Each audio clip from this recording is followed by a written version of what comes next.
Hello, welcome to Chapter 3 Podcast, the show for readers of science fiction, fantasy, and romance. This is Season 2, Episode 6, Part 2. We went a little bit long, so you're getting a bonus episode. I'm here with Izzy. We are going to finish talking about our favorite romances that we read in 2021, and also finally get to our list of most anticipated for 2022. It'll be fun. I know. We read too much. We do. We read a lot. As always, I'll say if you guys are enjoying the podcast, we'd appreciate if you took a moment to rate and review us so we can continue to reach more listeners. And if you're interested in getting early access to episodes as well as exclusive bonus content, consider supporting us on Patreon. We do that for every episode. Huge thanks to all of our supporting patrons. You all make this possible. And a special shout out to our world expanding patron, Trina. You guys are amazing. Thank you. Okay, so where did we leave off? I was last. Okay. All right. So we each have three more favorites of the year, and then we're going to move into most anticipated releases. Which should be quicker because we don't know a lot, hopefully. Yes. Yeah. That'll go much faster. Like, we have a lot to say. I mean, they're the books we loved. Like, we have a lot to say about them. So my next one is also my most recent read. And I have some feelings on this. This is All the Feels by Olivia Dade. I loved this. Last year, spoiler alert, by her was one of my favorite books of the year. And this year, I loved All the Feels. It's the second book in the series following two side characters. I adore the way she does fat representation. It's body positive. It's so good.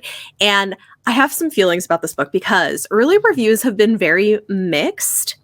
And I disagree with what people are saying about it. So I'm going to talk a little bit about it. So this book follows a hero who has ADHD and is an actor on a popular TV series, kind of like Game of Thrones, but he's a little bit of a wild card. And so they bring in the heroine as like his minder to try to like kind of keep him for PR reasons more under control. And they have this kind of slow burn relationship that develops. They become friends. They're attracted to each other, but they do a good job with the power dynamics. They don't actually act on those feelings until she's not sort of like employed by him, kind of, sort of. It's like, that's weird. So I think she does a good job with it. I loved it. I loved their relationship. They have banter. They've got this friendship that turns into something more, and I thought it was beautiful. One of my favorite things about this book, too, is that we have a plain heroine. She's not pretty. Mm-hmm. And I love that because I don't think we get it very often. In real life, there are plenty of people who aren't traditionally pretty, who are plain, who find love and are very happy in their lives. Yeah. And I like the idea of seeing that represented more on page, because the reality is that what really matters is whether the person they're with finds them attractive. Mm-hmm. Now, here's the thing. The reviews of this book, there's a lot of people who seem to be really put off by the fact that she is described as plain and the author doesn't let you forget it. And the hero will affectionately tease her about being like short and round and kind of bird-like. And it's cute. It's not something that's hurting her feelings. It's affectionate. And a lot of people didn't like that either. And it's interesting to me that there is this pushback or this like, well, I didn't see the chemistry between them, or like, he was so mean to her. And like, I didn't like that, like, it was always saying that she wasn't pretty. That was so mean. And I'm like, well, no, like that's the whole point. The whole point is you're not supposed to forget that she's not pretty. This isn't like just like, oh, well, you can like sink into this fantasy, self-insert fantasy of like being this like beautiful person or something. Like it's making a point, and I think it's an important one. So anyway, that's my like soapbox on All the Feels, but I loved it, and I think other people should read it also. Yeah, I'm excited. It's on my list. I will read it before the end of the year because I'm 99% sure it'll be on my favorites list. We'll see. I'm very, very curious because the skew on the reviews is interesting. Yeah.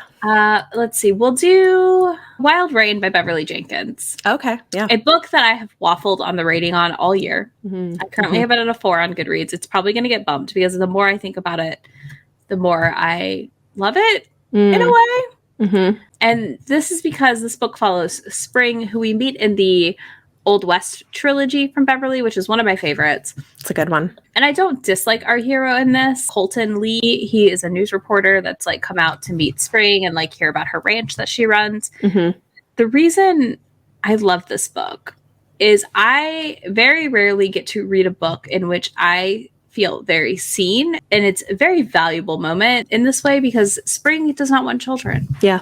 And is very strong on her stance of not wanting children.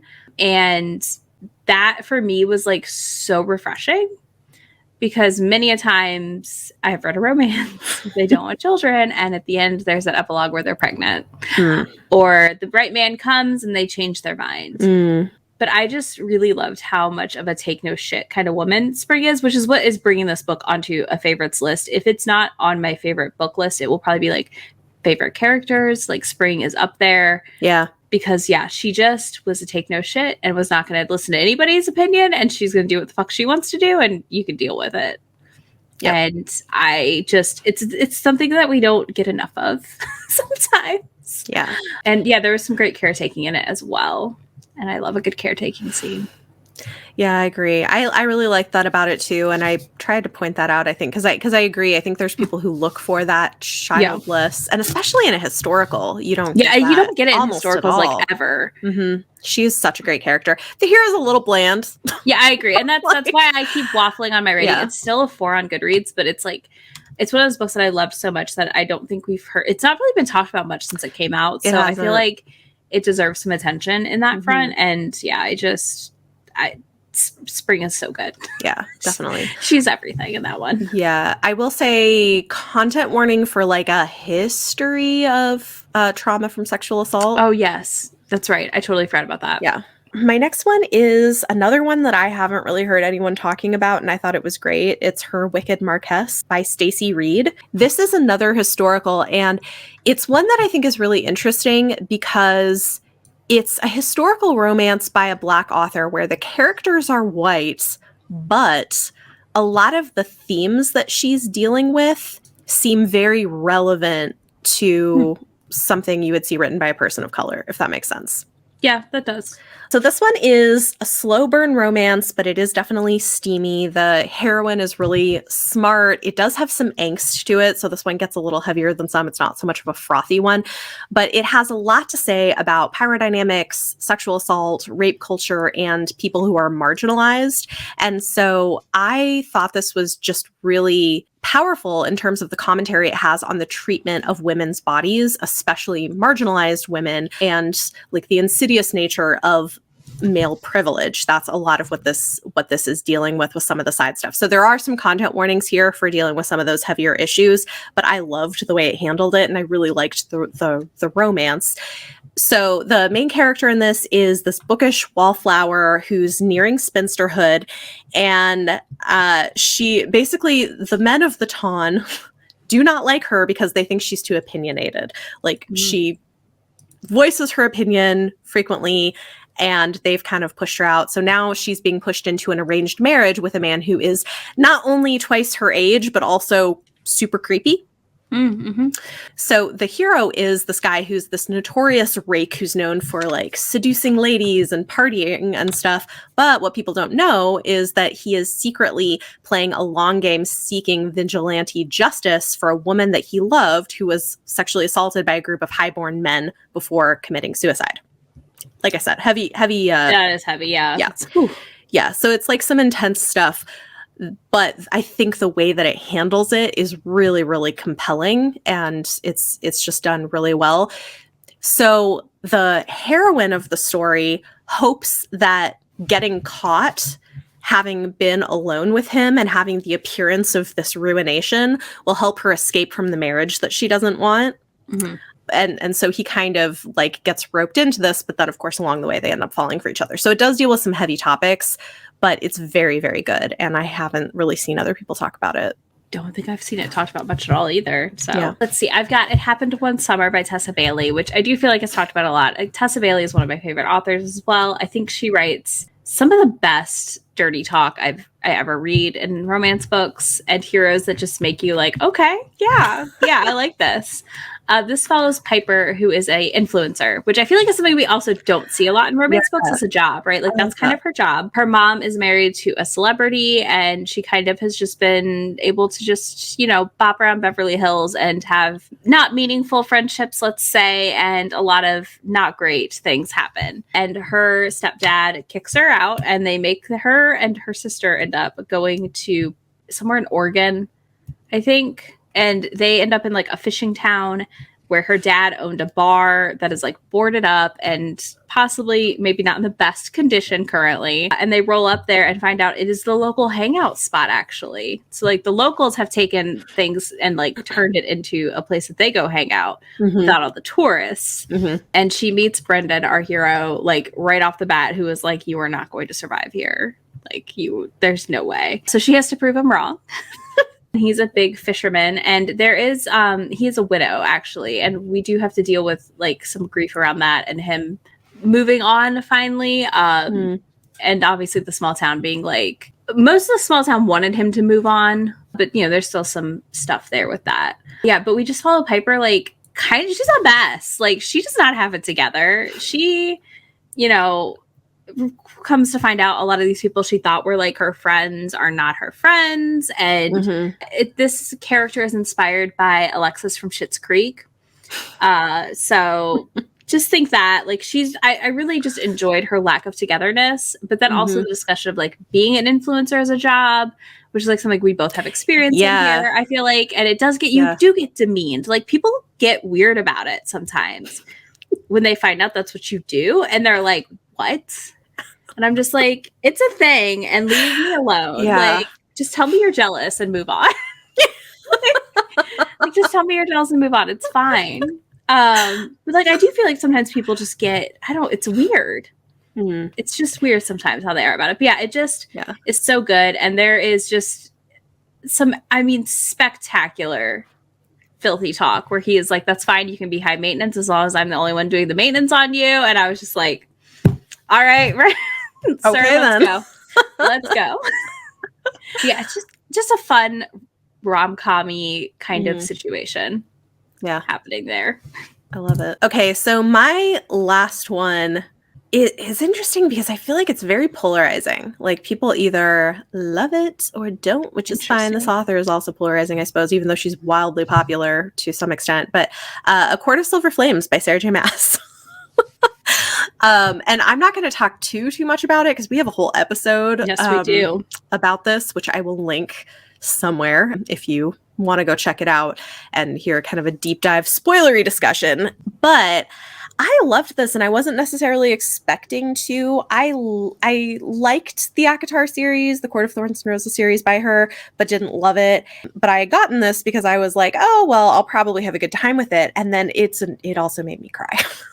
Like I really, really loved this. I loved the fact that we have a prickly heroine who's dealing with trauma and PTSD and seeing her in this path of healing and the way that this deals with the different forms of trauma that women experience. I don't know. I just loved it. I felt really seen by it. And I thought it was really good. It was also very steamy. I feel like this is the book where Sarah J. Maas is definitively pivoting to be like, I am now an adult romance author and like no longer YA. And like it definitely upped that. And I liked it.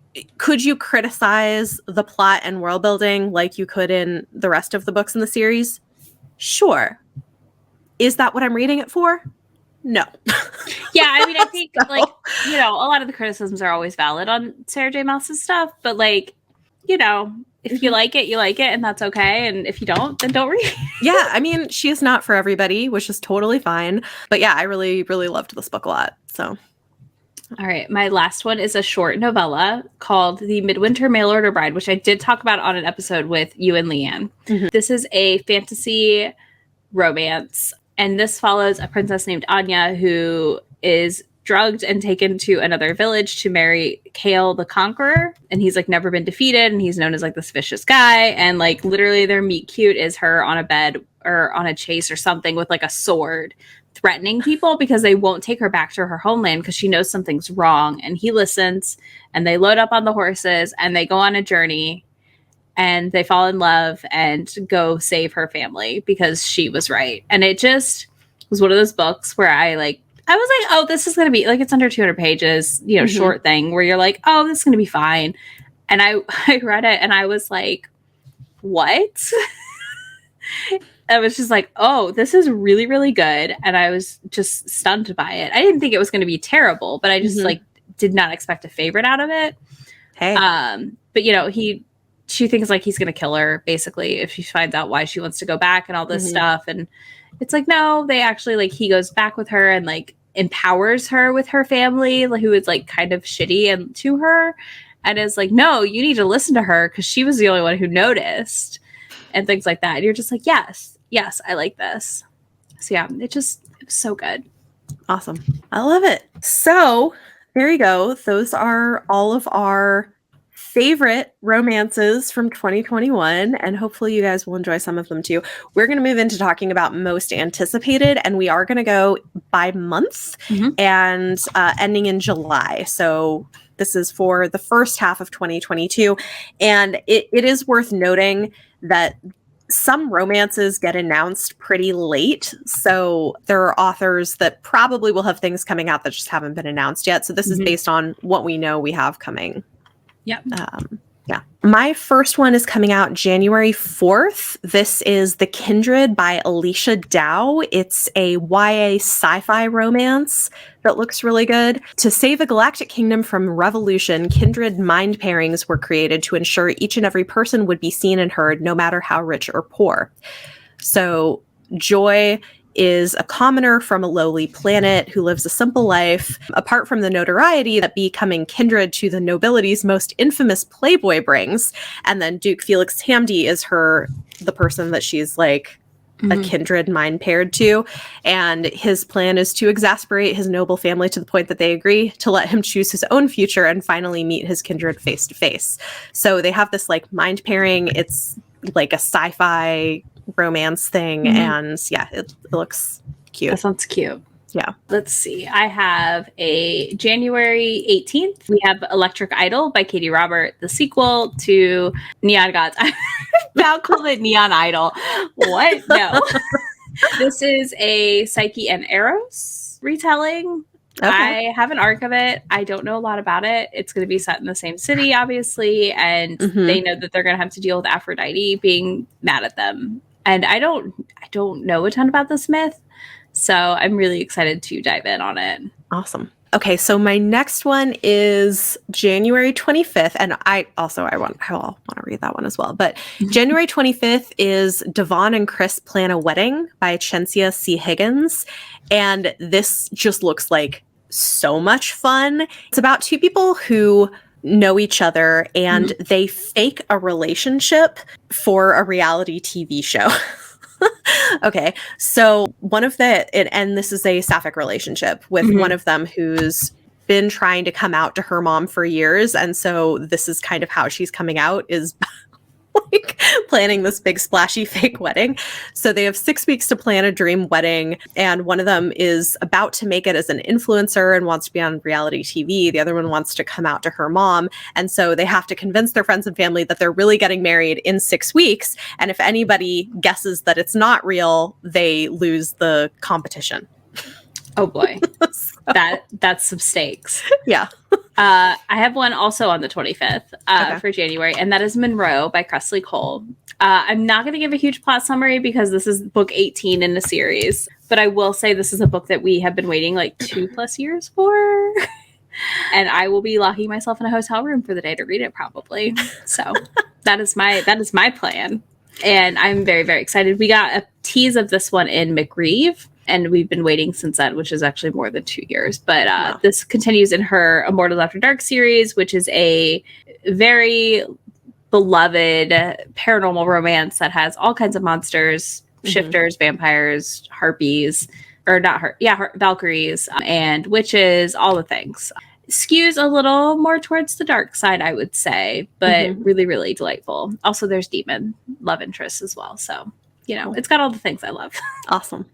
I think that's all I have for January. Yep, that's all I have for January too. Okay, so my first February is on the 15th. All right, mine's the 22nd. So okay, so February 15th is House of Sky and Breath by Sarah J. Maas. This is the second book in her Crescent City series. This is more heavily fantasy, but also romance, and I have a feeling this book in particular is probably going to kick up the romance from what I hear. Is this finally going to motivate me to read the first book? You should. It's really good. We we could do a buddy read. I want to do a reread before we do a buddy read. That works. I'm down. Let's see. What is my first February? My only February one is Delilah Green Doesn't Care by Ashley Herring Blake. This is a queer rom-com, they're calling it, of course. And it follows a single mom, it sounds like. I saw the cover and I was like, I have to have this. It looks adorable. I wanted to. So Delilah swears she was never going to go back to her hometown, and she ends up going back, and her sister is pressuring her into photographing a wedding. And then her sister's best friend, Claire, and it's about their romance. And she has been raising her little sister, her daughter, I think, on her own. All I know is it's a great cover. We have a like slightly more masculine lesbian on the front and a like pinup style other lesbian, and it just looks so good. It does. I love it. Yeah, my last one for February is also coming out on the 22nd. This is The Good Girl's Guide to Rakes by Eva Lee. And I honestly, I have to look at this. I have not even looked at the description. I just really enjoy Eva Lee's historical. So I was like, she's one of those ones I just pick up. Yeah, she's really good. Okay, so this one features a notorious rake and an innocent debutante who strike a scandalous bargain. Oh, I like that. I always like I like a good scandalous bargain. I do too. So it looks like she's a society darling, but she really wants adventure. So they make a deal that she'll introduce him to the right social circles if he'll show her the scandalous side of London. Ooh. And so he escorts her in disguise to like gaming halls and wild fetes and sensual art salons and stuff. But of course, attraction builds between them. Always. It has to. It has to. Okay, so on March 1, I have Hook, Line, and Sinker, which follows Hannah, our Piper's sister. And we got like a little preview of their romance in the first book, and it was really funny because she was like, he doesn't like me. Like, he's just a notorious flirt. Like, that's what he's known for in this town. And the hero is Fox, who is obviously a known flirt, but has been like trying to learn things that she liked in the other book. And it was very cute. Like, she was into records, and he was like looking up where to go for records in Seattle. Like, it was one of those where you're like, oh, I love this when it's like a former rake of sorts, right? Turned temporary, but same thing, right? Turned into a just overly in love with one person. That's cute. Yeah, I'm really excited, and she's living with him, so I'm like thinking this is going to be a fun one for the dynamic there. Awesome. Yeah, so the one I have for March 1st is By Any Other Name by Lauren Kate. This is an enemies to lovers romance about an editor and her best-selling author. Oh. Yeah, which sold me. As like a book love grab, I'm like, ooh, okay. And the cover is like a cute illustrated one, so I think this will be fun. So on March 15th, I have In a New York Minute by Kate Spencer, who I listened to a podcast she's on called Forever 35. They talk about like skincare, life stuff, just general advice, and they'll interview like different people, and it's always kind of interesting. Yeah. And this is her debut romance. She wrote a book about grief and stuff like that, like with her mom passing. But this is her first like fiction book, and she's a big romance reader, so I'm hopeful. Yeah. And it has like all of the like feelings of me, like when I read about it, of like a old like rom-com, like a classic rom-com kind of. So Franny meets a guy on the subway in Manhattan, and I guess it goes from there. Like she thinks it's like a disaster. She's the sunshine one, it sounds like, and he's kind of grumpy, of course, and the creative type. So it'll be interesting to see how it works. They keep running into each other too. So I was like, that could just be very fun setup. So I don't know a ton about it. I have an arc of it. I will definitely be reading it before it comes out to like see what I think. But it just sounded like, I don't know, like it might actually be a bit of a rom-com, if that makes sense. Yeah, I love that. That's awesome. Yeah, so I've got 2 coming out that day. One of them is a YA romance. This is Right Where I Left You by Julian Winters. And they're calling this Kaysen Callender meets Becky Albertalli in a deliciously geeky best friends to lovers romance. So this looks really cute. It's post senior year, so like set in the summer after senior year before college, where like 2 best friends are spending their final time together, and they're going to a comic convention. And one of them is also attending his first ever teen pride, they are together, but then they end up kind of catching feelings. Sounds cute. It sounds really cute. Yeah. And I've heard good things about Julian Winters. What's your other March 15th?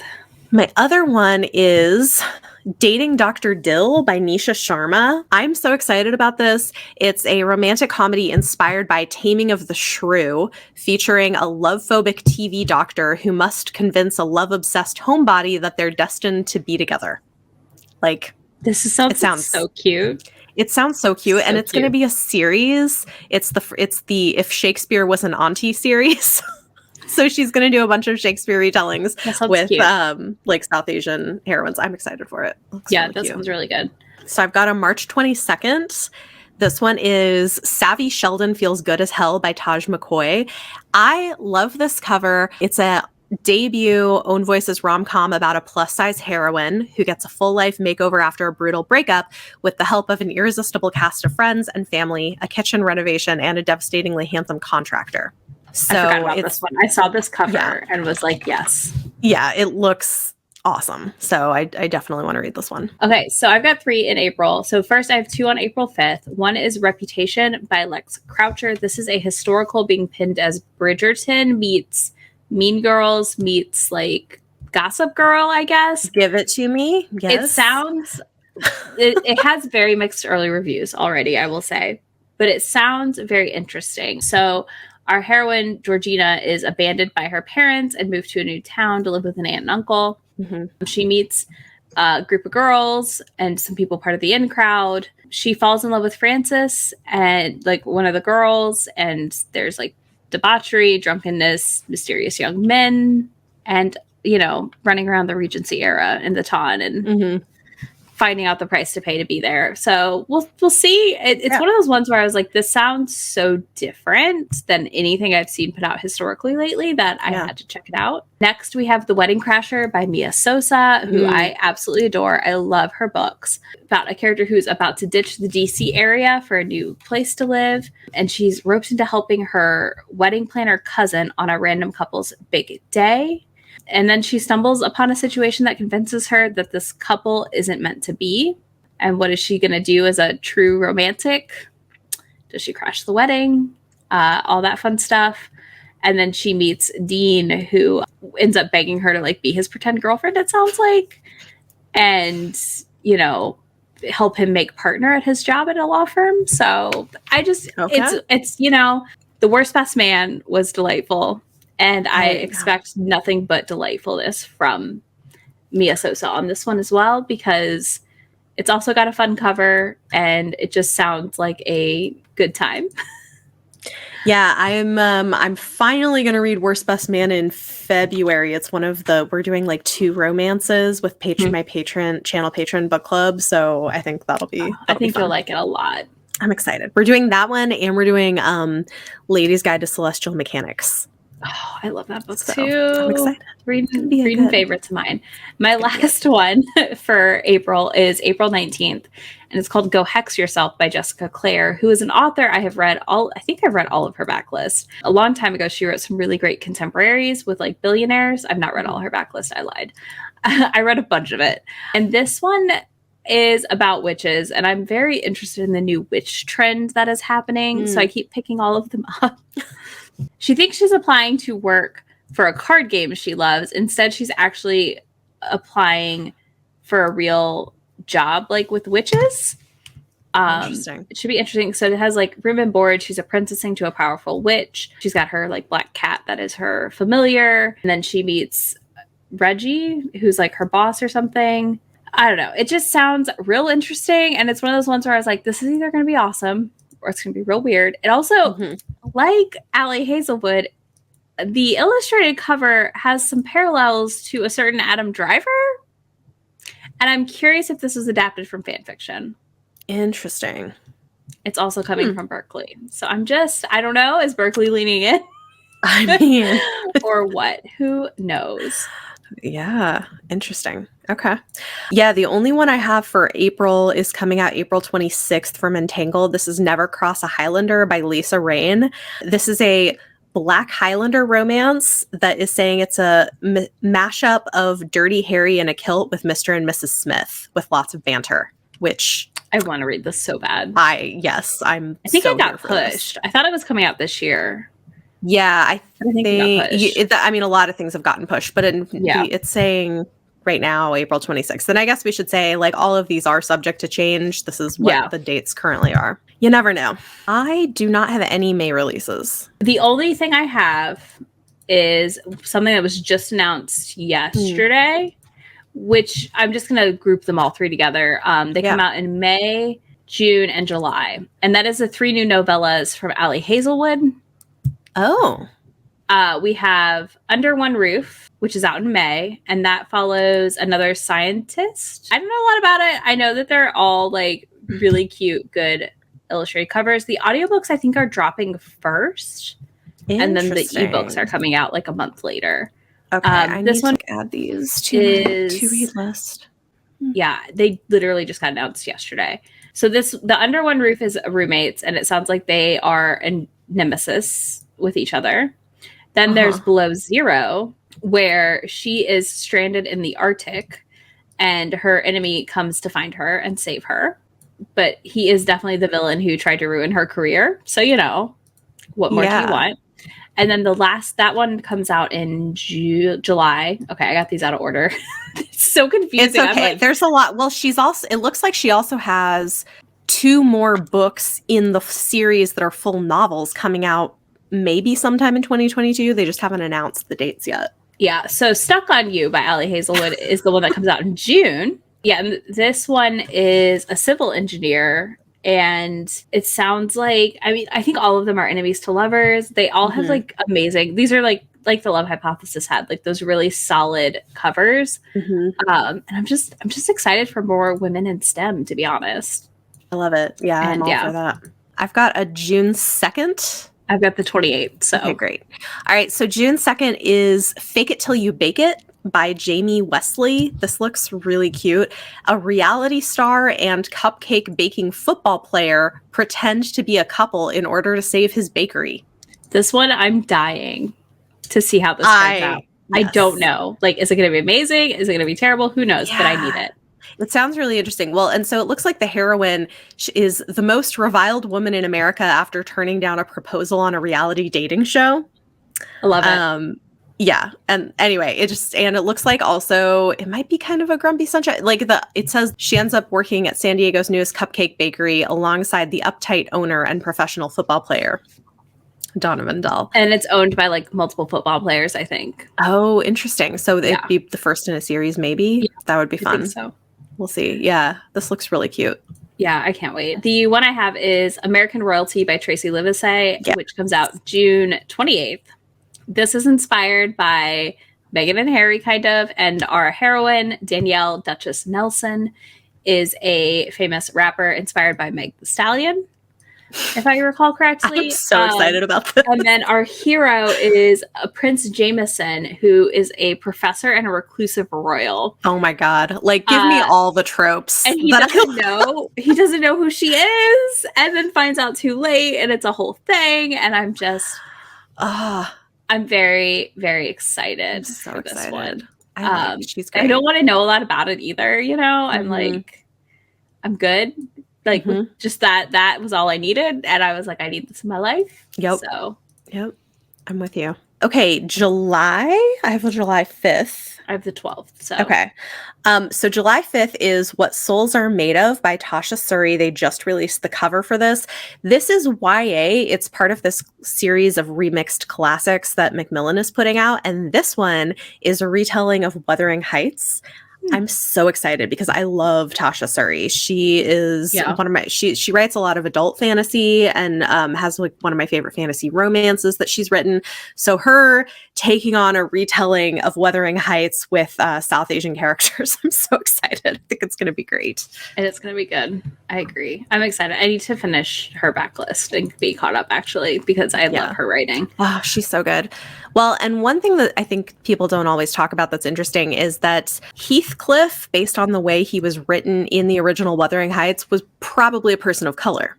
And that doesn't show up in a lot of adaptations we have on screen, but it seems likely that he was either like South Asian or Black based on the way he's described. And so I think it's interesting having him actually be Indian, like from India, in the retelling.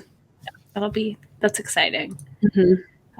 Okay, July 12th, I have Bet on It by Jodie Slaughter, an author I absolutely adore. I finished her backlist this year, and I was a little sad about it. I'm not going to lie. But this follows Asia Owens, who encounters the man of her dreams while she's having a panic attack at the Piggly Wiggly. This is set in South Carolina, so that also has me very excited. And then she meets him and is introduced as her favorite bingo buddy's grandson. And then the thing that really sold me on it is it's a hastily made bingo-based sex pact is supposed to keep this thing between them from getting out of hand. So, interesting. Who doesn't love a sex pact, especially around bingo? Sure. But yeah, it sounds really cute. Like they seem to not want to shake up their lives, and they end up, leaning into their emotions. And I'm very excited. I love it. Okay, so the last one that I have is coming out July 26th, and this is another YA one, I think. Yeah, it's another YA retelling that just looks really cute. This is Accomplished, a Georgie Darcy novel by Amanda Quain. So Georgiana Darcy gets the Pride and Prejudice retelling she deserves in Accomplished, a sparkling contemporary YA featuring a healthy dose of marching band romance, endless banter, and Charles Bingley as a ripped frat boy. Oh my God. That sounds amazing. Yeah, it looks great. I hope it's as good as I want it to be. So like a contemporary retelling. So that one looks like a lot of fun. Mm-hmm. So there you go. There's lots of things. There's more stuff coming out later in the year. There's more stuff that hasn't officially been announced yet. So maybe we'll be back in several months to give you some of our other anticipated reads. But it's been a good year. I don't know why we thought we could do this all in one episode. We were very ambitious. If you trimmed your list, maybe, but yeah, it's fine. It's fine. It's a little holiday treat. Yeah. Happy holidays, everybody. We hope you enjoy them. And we will be back next week. Probably, maybe 2 weeks. If we have to push it 2 weeks, I won't feel bad about it because we did back-to-back episodes. Yeah, that's true. But we will be back with your normal programming, and this is going to be a spoilery discussion of season 2 of Bridgerton. And I'll have finally watched season 1. So yes, so we're filming this very early. We'll have plenty of time to do it. I'm in the middle of a rewatch, and then we're going to watch Bridgerton, and we'll get into all of the details. So hope you enjoy. Thank you all, and happy holidays. This has been Chapter 3 Podcast. We're your hosts, Bethany and Izzy. You can follow us on our individual YouTube channels, which are linked either in the show notes or in the video description if you're watching us on YouTube. And you can follow Chapter 3 Podcast on Twitter, Instagram, and TikTok, as well as find all of our episodes on YouTube, as well as wherever you like to get your podcasts. Follow us for the next episode talking about Bridgerton Season 2. Thanks for listening.